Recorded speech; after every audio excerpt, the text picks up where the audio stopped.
ಬೆಳಕು ಕನ್ನಡ ಸುದ್ದಿವಾಹಿನಿ, ಇದು ಸತ್ಯ ಸುದ್ದಿಗಳ ಪೂರಣ. ಮಾನ್ಯ ತಹಸೀಲ್ದಾರ್ ಸಾಹೇಬರವರಿಗೆ ಮನವಿ ಪತ್ರವನ್ನು ಸಲ್ಲಿಸ್ತಾ ಇದ್ದೀವಿ. ಅದೇ ರೀತಿಯಾಗಿ ತಹಸೀಲ್ದಾರ್ ಸಾಹೇಬರ ಮುಖಾಂತರ ಜಿಲ್ಲಾ ವರಿಷ್ಠಾಧಿಕಾರಿಗಳಿಗೆ ಹಾಗೂ ಜಿಲ್ಲಾಧಿಕಾರಿಗಳಿಗೂ ಸಹ ಮನವಿಯನ್ನು ಸಲ್ಲಿಸಬೇಕಂತ ಹೇಳ್ಬಿಟ್ಟು ತಮ್ಮಲ್ಲಿ ಮನವಿ ಮಾಡಿಕೊಳ್ತಾ, ಮನವಿ ಪತ್ರದಲ್ಲಿರುವುದು ವಿಷಯ ಚಿಂತಾಮಣಿ ತಾಲೂಕಿನ ಸರ್ಕಾರಿ ನೌಕರರ ಮೇಲೆ ವಿನಾಕಾರಣ ದೌರ್ಜನ್ಯ ಹಾಗೂ ಪೊಲೀಸ್ ಪ್ರಕರಣಗಳು ದಾಖಲಾಗಿರುವುದರ ವಿರುದ್ಧ ಪ್ರತಿಭಟಿಸುತ್ತಿರುವ ಬಗ್ಗೆ.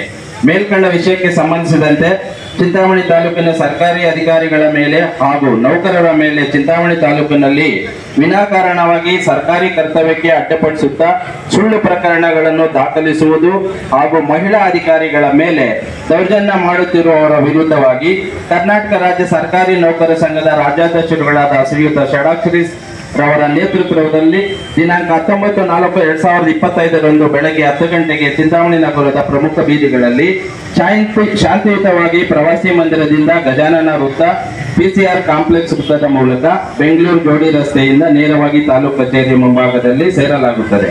ಇತ್ತೀಚೆಗೆ ದಿನಾಂಕ 6/4/2025 ಪಟ್ಲಹಳ್ಳಿ ಪೊಲೀಸ್ ಠಾಣೆಯಲ್ಲಿ ಸರ್ಕಾರಿ ಹಿರಿಯ ಪ್ರಾಥಮಿಕ ಶಾಲೆಯ ಯಗೋಕೋಟೆ, ಚಿಂತಾಮಣಿ ತಾಲೂಕು ಸದರಿ ಶಾಲೆಯಲ್ಲಿ 2ನೇ ತರಗತಿ ವಿದ್ಯಾರ್ಥಿಯಾದ ಯಶವಂತ್ ಬಿನ್ ನಟರಾಜ್ ರವರ ಮಗುವನ್ನು ಶಿಕ್ಷಕರಾದ ಶ್ರೀಮತಿ ಸರಸ್ವತಮ್ಮರವರು ದಿನಾಂಕ 6/3/2024 ಸ್ಕೂಲಿನಿಂದ ಹೊಡೆದಿರುವುದಾಗಿ ಆರೋಪಿಸಿ ವಿದ್ಯಾರ್ಥಿಯ ಪೋಷಕರು ದೂರು ನೀಡಿರುತ್ತಾರೆ. ಇದಕ್ಕೆ ಸಂಬಂಧಿಸಿದಂತೆ ಪಟ್ಲಹಳ್ಳಿ ಪೊಲೀಸ್ ಠಾಣೆಯಲ್ಲಿ ದಿನಾಂಕ 6/4/2025 ಒಟ್ಟು 6 ಜನ ಸರ್ಕಾರಿ ನೌಕರರುಗಳಾದ ಸರಸ್ವತಮ್ಮ ಸಹ ಶಿಕ್ಷಕರು ಸರ್ಕಾರಿ ಹಿರಿಯ ಪ್ರಾಥಮಿಕ ಶಾಲೆ ಯಗೋಕೋಟೆ, ಶ್ರೀಮತಿ ವಿ ಉಮಾದೇವಿ ಕ್ಷೇತ್ರ ಶಿಕ್ಷಣಾಧಿಕಾರಿಗಳು ಚಿಂತಾಮಣಿ, ನಾರಾಯಣ ಸ್ವಾಮಿ ಸಹ ಶಿಕ್ಷಕರು ನಿಯೋಜನೆ ಮೇಲೆ ಕೆಲಸ ನಿರ್ವಹಿಸುತ್ತಿದ್ದಾರೆ ಯಗೋಕೋಟೆ, ಶ್ರೀರಾಮ ರೆಡ್ಡಿ ಮುಖ್ಯ ಶಿಕ್ಷಕರು ಸರ್ಕಾರಿ ಹಿರಿಯ ಪ್ರಾಥಮಿಕ ಶಾಲೆ ಯಗೋಕೋಟೆ, ಆರ್ ಅಶೋಕ್ ಕುಮಾರ್ ಅಧ್ಯಕ್ಷರು ಕರ್ನಾಟಕ ಸರ್ಕಾರಿ ನೌಕರರ ಸಂಘ ಚಿಂತಾಮಣಿ, ಆರ್ ವೆಂಕಟರಾಮರೆಡ್ಡಿ ನಿವೃತ್ತ ಮುಖ್ಯ ಶಿಕ್ಷಕರು ಸರ್ಕಾರಿ ಪ್ರೌಢಶಾಲೆ ಯಗೋಕೋಟೆ ಇವರ 6 ಜನರ ಮೇಲೆ ಎಫ್ಐಆರ್ ದಾಖಲಾಗಿರುತ್ತದೆ. ಈ ಪ್ರಕರಣದ ಬಗ್ಗೆ ಸತ್ಯಾಂಶಗಳನ್ನು ಕೂಲಂಕುಷವಾಗಿ ಪರಿಶೀಲಿಸದೆ ವಿನಾಕಾರಣವಾಗಿ ಸರ್ಕಾರಿ ನೌಕರ ಸಂಘ ಅಧ್ಯಕ್ಷರಾದ ಶ್ರೀ ಅಶೋಕ್ ಕುಮಾರ್, ಕ್ಷೇತ್ರ ಶಿಕ್ಷಣಾಧಿಕಾರಿಗಳಾದ ಶ್ರೀ ಉಮಾದೇವಿ, ಸರ್ಕಾರಿ ನೌಕರ ಸಂಘದ ನಿರ್ದೇಶಕರಾದ ಎನ್ ನಾರಾಯಣ ಸ್ವಾಮಿ, ಸರ್ಕಾರಿ ಪ್ರೌಢಶಾಲೆ ಯಗೋಕೋಟೆ ಶಾಲೆಯ ನಿವೃತ್ತ ಶಿಕ್ಷಕರಾದ ಆರ್ ವೆಂಕಟರಾಮರೆಡ್ಡಿ ಮತ್ತು ಸರ್ಕಾರಿ ಹಿರಿಯ ಪ್ರಾಥಮಿಕ ಶಾಲೆಯ ಮುಖ್ಯ ಶಿಕ್ಷಕರಾದ ಶ್ರೀರಾಮ ರೆಡ್ಡಿಯವರ ಮೇಲೆ ಎಫ್ಐಆರ್ ದಾಖಲಿಸಿರುತ್ತಾರೆ. ಇದರಿಂದ ಸರ್ಕಾರಿ ಸೇವೆಯಲ್ಲಿರುವ ಸರ್ಕಾರಿ ನೌಕರರ ಆತ್ಮಸ್ಥೈರ್ಯ ಕುಗ್ಗಿಸಿದಂತಾಗಿದ್ದು, ಸರ್ಕಾರಿ ನೌಕರರು ಭಯಭೀತಿಯ ವಾತಾವರಣದಲ್ಲಿ ಕರ್ತವ್ಯವನ್ನು ನಿರ್ವಹಿಸುತ್ತಿರುವ ಪರಿಸ್ಥಿತಿಯನ್ನು ಒದಗಿ ಬಂದಿರುತ್ತದೆ. ಅದೇ ರೀತಿ ಚಿಂತಾಮಣಿ ತಾಲೂಕಿನ ಕಳೆದ 2 ತಿಂಗಳ ಹಿಂದೆ ವೈದ್ಯಾಧಿಕಾರಿಗಳಾದ ಶ್ರೀಮತಿ ಡಾಕ್ಟರ್ ದಾಕ್ಷಾಯಣಿ ಹಾಗೂ ಡಾಕ್ಟರ್ ಹರ್ಷಿತಾರ್ ಅವರ ಮೇಲೆ ಸಾರ್ವಜನಿಕ ಸರ್ಕಾರಿ ಕರ್ತವ್ಯಕ್ಕೆ ಅಡ್ಡಿಪಡಿಸಿ ಅವಾಚ್ಯ ಶಬ್ದಗಳಿಂದ ಮಹಿಳಾ ಅಧಿಕಾರಿಗಳನ್ನು ನಿಂದಿಸಿರುವ ಬಗ್ಗೆ ಸಾಮಾಜಿಕ ಜಾಲತಾಣಗಳಲ್ಲಿ ವೈರಲ್ ಆಗಿದ್ದು, ಈ ಬಗ್ಗೆ ದೌರ್ಜನ್ಯ ನಡೆಸಿರುವ ವ್ಯಕ್ತಿಗಳಿಗೆ ಯಾವುದೇ ರೀತಿಯ ಕಾನೂನಾತ್ಮಕ ಶಿಕ್ಷೆ ಇದುವರೆಗೂ ಆಗಿರುವುದಿಲ್ಲ. ಈ ದೌರ್ಜನ್ಯ ಎಸಗಿರುವ ಸೈಯದ್ ಮುಕ್ರಂ ಪಾಷಾರ್ ಅವರು ವಿನಾಕಾರಣವಾಗಿ ಲೋಕಾಯುಕ್ತ ಕಚೇರಿಯಲ್ಲಿ ಕಚೇರಿ ಪತ್ರದ ಸಂಖ್ಯೆ ಉಪ ಲೋಕಾಯುಕ್ತ BD 13,596/2025 ED 4 ದಿನಾಂಕ 25/3/2005 ವೈದ್ಯಾಧಿಕಾರಿಗಳಾದ ಶ್ರೀಮತಿ ಡಾಕ್ಟರ್ ವಾಣಿ ರೆಡ್ಡಿ ಮತ್ತು ಡಾಕ್ಟರ್ ದಾಕ್ಷಾಯಣಿ ಹಾಗೂ ಆಂಬ್ಯುಲೆನ್ಸ್ ಚಾಲಕರಾದ ಮಂಜುನಾಥ್ ಸರ್ಕಾರಿ ನೌಕರ ಸಂಘದ ನಿರ್ದೇಶಕರ ಮೇಲೆ ವಿನಾಕಾರಣ ಅಂಬೇಡ್ಕರ್ ವೀದಿ ಬೆಂಗಳೂರು ಲೋಕಾಯುಕ್ತ ನ್ಯಾಯಾಲಯದಲ್ಲಿ ಸುಳ್ಳು ಪ್ರಕರಣಗಳನ್ನು ದಾಖಲಿಸಿರುತ್ತಾರೆ. ಈ ಚಿಂತಾಮಣಿ ತಾಲೂಕಿನ ಸರ್ಕಾರಿ ನೌಕರರ ಸಂಘದ ಭಯಭೀತಿಯ ವಾತಾವರಣದಲ್ಲಿ ತಮ್ಮ ಪ್ರಾಣಗಳನ್ನು ಪಣಕ್ಕಿಟ್ಟು ಸರ್ಕಾರಿ ನೌಕರರು ಕಾರ್ಯನಿರ್ವಹಿಸುತ್ತಿದ್ದಾರೆ.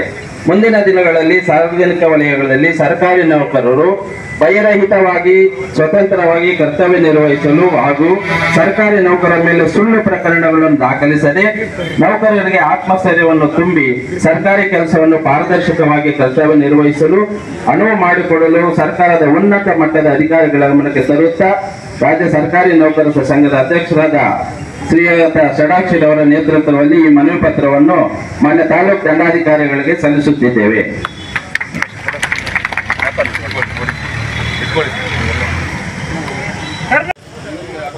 ಕರ್ನಾಟಕ ರಾಜ್ಯ ಸರ್ಕಾರಿ ನೌಕರರ ಸಂಘ ತಾಲೂಕು ಶಾಖೆ ಚಿಂತಾಮಣಿ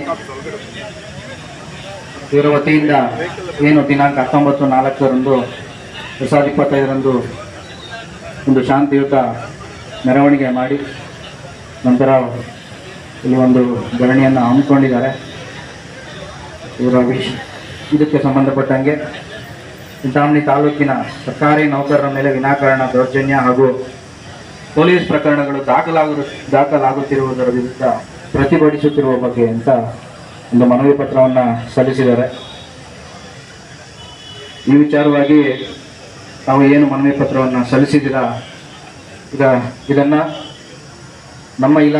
ನಮ್ಮ ಇಲಾಖೆ ಅದೇ ರೀತಿಯಾದಂತೆ ಅನ್ಯ ಇಲಾಖೆಗಳಿಗೂ ಸಂಬಂಧಪಟ್ಟಂಥ ಎಲ್ಲ ತಾಲೂಕು ಮಟ್ಟದ ಅಧಿಕಾರಿಗಳಿಗೂ ಅದೇ ರೀತಿ ಜಿಲ್ಲಾ ಮಟ್ಟದ ಅಧಿಕಾರಿಗಳಿಗೂ ಕೂಡ ತಾವು ಏನು ಸಲ್ಲಿಸಿದಿರ ಈ ಒಂದು ಮನವಿ ಪತ್ರವನ್ನು ಯಥಾವತ್ತವಾಗಿ ಇದರ ಸಾರಾಂಶವನ್ನು ಹಾಗೆ ಉಳಿಸಿ ಜಿಲ್ಲಾಧಿಕಾರಿಗಳಿಗೆ ಕಳಿಸುವಂಥ ಒಂದು ಪ್ರಾಮಾಣಿಕ ಪ್ರಯತ್ನ ಮಾಡ್ತೀನಿ.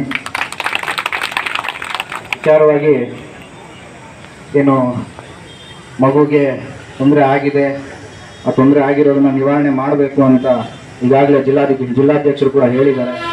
ಹಾಗಾಗಿ ಆ ಮಗುಗೆ ಇರುವಂಥ ಒಳ್ಳೆ ಭವಿಷ್ಯತ್ತಿಗೆ ಯಾವುದೇ ರೀತಿ ತೊಂದರೆ ಆಗದಂತೆ ಒಳ್ಳೆಯದಾಗಲಿ, ಒಳ್ಳೆ ಕೆಲಸ ಮಾಡಿಸೋಣ ಅನ್ನೋದನ್ನು ಹೇಳ್ತಾ ಈ ಒಂದು ಮನವಿ ಪತ್ರವನ್ನು ಜಿಲ್ಲಾಧಿಕಾರಿಗಳಿಗೆ ತಲುಪಿಸ್ತಾನೆ. ನಿಮ್ಮ ಮೂಲಕ ತಮ್ಮ ಮೂಲಕ ವಿಚಾರವನ್ನು ತಿಳಿಸ್ತಾನೆ.